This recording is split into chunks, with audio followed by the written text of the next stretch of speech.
Selamat pagi anak-anak. Baik, hari ini kita akan melanjutkan materi terkait dengan artikel. Yaitu hari ini kita akan belajar tentang kebahasaan teks artikel ya. Jadi kita akan belajar tentang kebahasaan dari artikel. Langsung saja saya akan slideshow.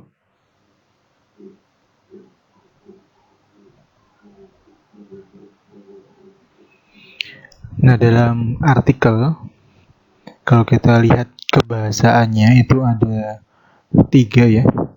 Ada 3, ada adverbia, kemudian konjungsi, dan juga kosakata. Nah, adverbia ini bisa kita artikan adverb. Nah, kalau dalam bahasa Inggris bisa dikatakan adverb. Jadi kalau dalam bahasa Indonesia adverbia artinya keterangan.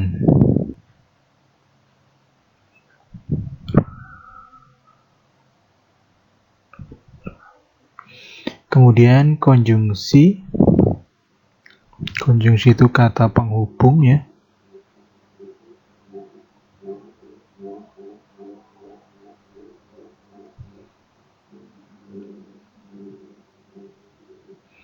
Kemudian kosakata itu kata yang biasanya kita gunakan. Ya, kata-kata yang biasa kita gunakan sehari-hari. Nah, kita masuk ke adverbia ya. Jadi adverbia itu bisa dikatakan kata keterangan ya. Jadi kelas kata yang memberikan keterangan kepada kata lain yang bukan nomina. Ini saya garis bawahi ya. Jadi yang bukan nomina, tapi dia nanti mendampingi si verba dan juga adjektiva ya. Verba ini apa? Verba ini kata kerja ya. Kata kerja. Kalau adjektiva itu kata sifat. Nah, jadi saya ulangi lagi. Jadi adverbia di sini itu keterangan yang mendampingi verba ya, atau kata kerja. Atau bisa juga adjektif. Jadi dia tidak mendampingi nomina ya, diingat-ingat ya. Kemudian ciri-ciri dari adverbia. Jadi secara umum adverbia atau keterangan itu memiliki ciri yang pertama itu mendampingi adjektiva ya, mendampingi adjektiva atau tadi sifat. Contohnya ini, anak itu terlalu kecil untuk mencari nafkah. Nah, di sini adverbianya adalah terlalu ya. Adverbianya adalah terlalu. Kemudian mendampingi adjektiva, mendampingi kata sifat. Nah, kecil ini masuk dalam kata sifat. Kemudian contoh yang B, saya paling benci dengan orang yang suka berbohong. Nah, paling di sini sebagai adverbia atau keterangan. Kemudian mendampingi adjektif di sini benci. Sifat ya. Kemudian ciri yang kedua bisa juga mendampingi numeralia. Jadi tidak hanya verba ya. Tidak hanya verb atau adjektif, tapi juga bisa numeralia ya. Jadi numeralia ini terkait dengan angka. Contohnya, dia sudah 3 kali ketahuan berbohong. Jadi sudah di sini masuk ke adverbia, kemudian mendampingi angka ini ya, numeralia 3. Kemudian contoh yang B, Milea hampir 2 minggu ini tidak masuk kantor. Hampir ini sebagai adverbia, kemudian 2 ini sebagai numeralia atau angka. Kemudian ciri yang ketiga yaitu mendampingi preposisi. Apa yang dimaksud dengan preposisi? Preposisi itu kata depan. Ya, ingat-ingat preposisi itu kata depan. Contohnya yang A, dia akan ke Bali dalam minggu ini. Nah, akan ini sebagai adverbia, kemudian dia mendampingi preposisi ke. Ya. Kemudian yang B, saya sudah di Jakarta ketika kamu menelepon. Jadi sudah di sini sebagai adverbia, kemudian di ini sebagai preposisinya, ya. Diingat ya, preposisi itu artinya kata depan. Kemudian ciri yang keempat, kata atau bagian kalimat yang dijelaskan adverbia umumnya bersifat sebagai predikat. Predikat ini pasti posisinya setelah subjek ya. Jadi ia di sini sebagai subjek. Kemudian ini selalu sebagai predikat. Sebenarnya sampai sini selalu sedih. Ini predikat. Nah, ini kan mendampingi apa ini? Mendampingi kata sifatnya atau adjektiva.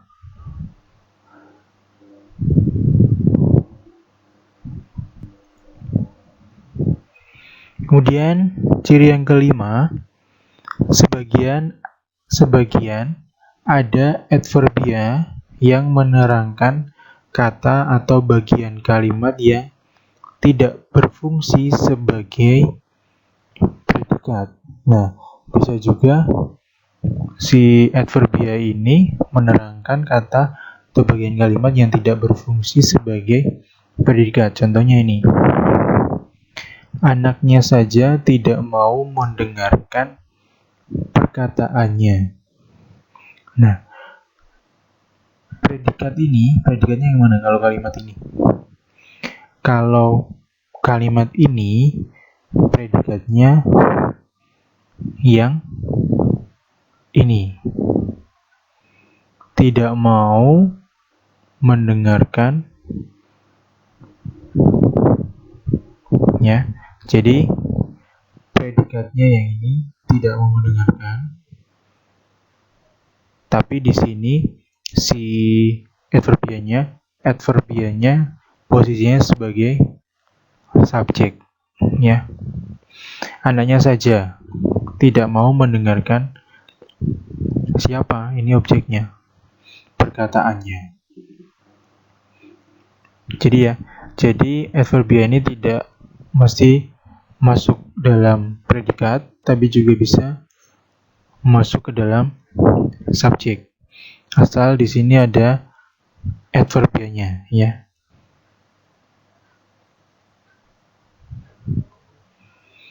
Kemudian bentuk-bentuk dari adverbia ini ada 2, yaitu adverbia tunggal, ya, dan juga adverbia gabungan. Penjelasannya ada di slide selanjutnya. Adverbia tunggal yang pertama ya, adverbia yang merupakan kata dasar meliputi kata belum. Nah ini, kemudian akan, bakal, sedang. Jadi kalau kata dasar berarti belum berimbuhan ya. Belum berimbuhan. Kemudian adverbia yang berupa kata berafiks ya. Berafiks ini apa? Dulu di kelas 11 atau kelas 10 sudah pernah.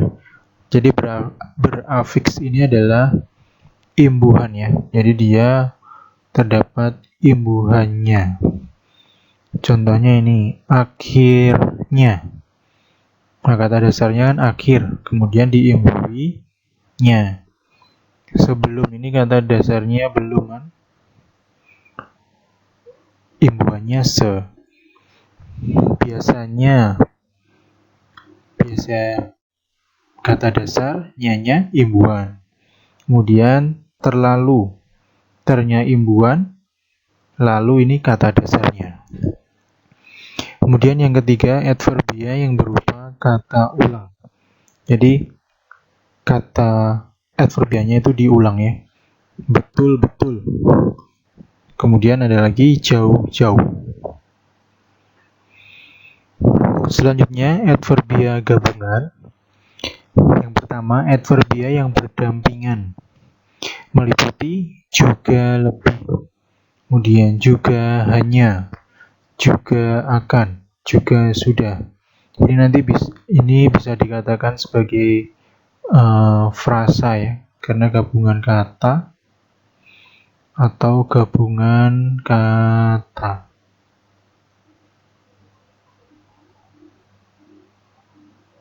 Jadi frasa itu gabungan kata, akan segera, akan tidak, dan lain sebagainya.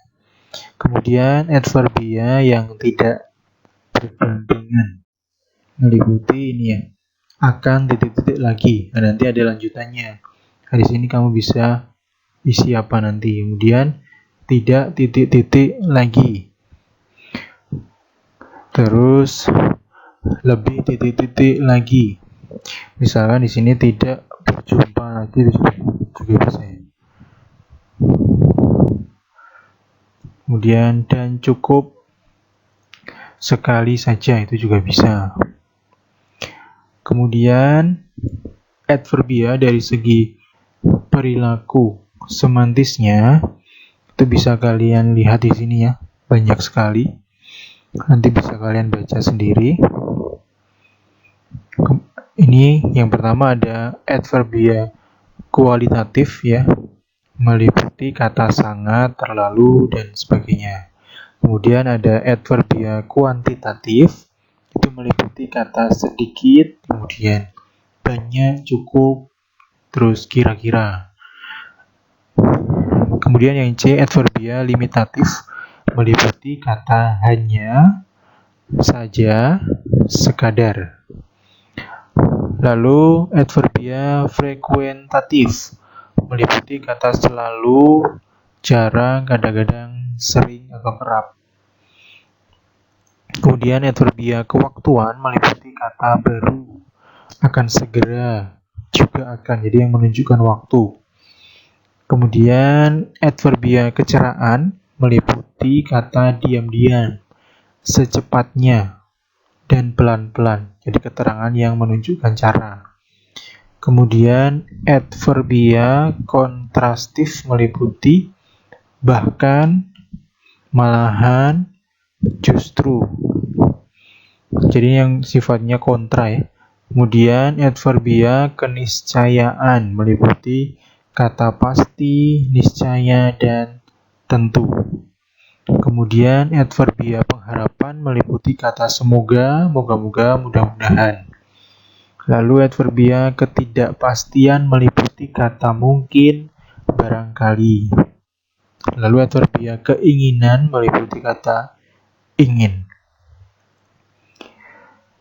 Kemudian kita masuk ke kebahasaan yang kedua, yaitu konjungsi.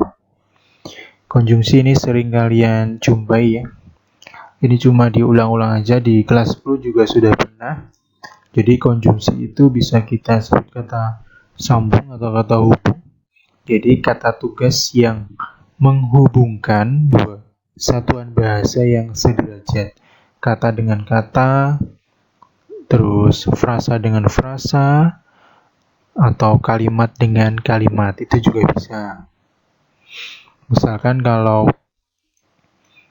kata dengan kata, bahasa, bahasa yang sederajat. Nah, ini kata dengan kata, bahasa yangnya itu konjungsi, sederajat titik kata. Kemudian frasa dengan frasa, apa?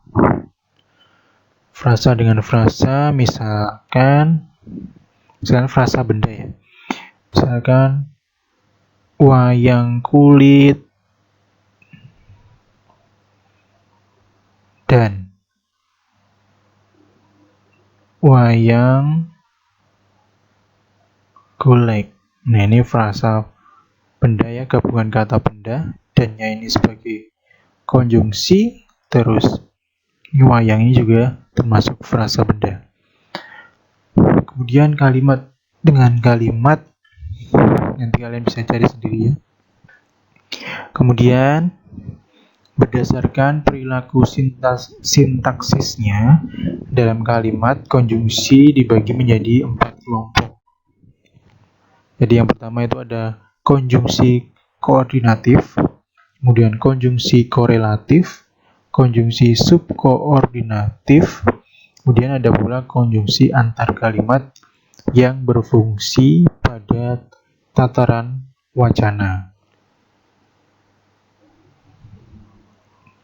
Yang pertama, konjungsi koordinatif itu menghubungkan dua unsur atau lebih yang sama pentingnya atau memiliki status yang sama. Jadi kalau konjungsi koordinatif itu biasanya menggunakan kata hubung ini ya, dan, serta, atau, terus tetapi, melainkan, padahal, sedangkan. Ini masuk ke dalam konjungsi koordinatif. Kemudian konjungsi korelatif, ini saling berhubungan, menghubungkan dua kata atau frasa atau kalimat yang memiliki status sintaksis yang sama. Jadi misalkan baik titik-titik nanti pasangannya maupun, tidak hanya titik-titik pasangannya tetapi juga, bukan hanya titik-titik melainkan juga, dan sebagainya. Nah, ini saling berpasangan ya, saling berhubungan korelatif. Selanjutnya konjungsi subkoordinatif, yaitu menghubungkan dua klausa atau lebih, dan klausa itu tidak memiliki status sintaksis yang sama. Jadi satu dari klausa itu merupakan anak kalimat. Nah, ini contohnya ada penanda waktu ya. Jadi biasanya kalau subkoordinatif itu menggunakan sejak, kemudian semenjak, sedari, terus sewaktu, ketika, tatkala, sementara, dan lain sebagainya. Ini lanjutannya dari subkoordinatif tadi ya.